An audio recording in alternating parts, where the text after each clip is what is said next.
Hi friends, வணக்கம். வீட்டில் guest வந்திருக்காங்க, அதனால் மீன் வாங்க வந்திருக்கேன். இங்கே பாருங்கள், இவ்வளோ பெரிய தேல் மீன் பாருங்கள்.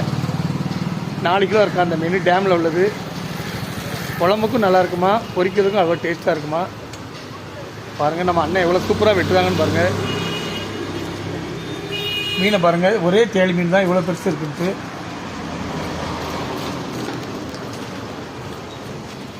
இந்த மீன் பேர் என்ன பேருங்க? மங்காஸ் மீனை பார்த்தீங்களா? பங்காஸ். இது சுறா மீனை பார்த்தீங்களா? அப்படியே கட் பண்ணி வச்சுருக்காங்க. செம்ம டேஸ்ட்டாக இருக்குமா? குழந்தை பிறந்தவங்க சாப்பிட்டா ரொம்ப நல்லது. இது பண்ணா மீன். இந்த மீன் என்ன பேர்? ஐல மீன். பாருங்கள் நண்பர்களே, உங்களுக்கு எந்த மீன் பிடிக்கும்னு கமெண்டில் சொல்லுங்கள். தேங்க்யூ. ஹாய்.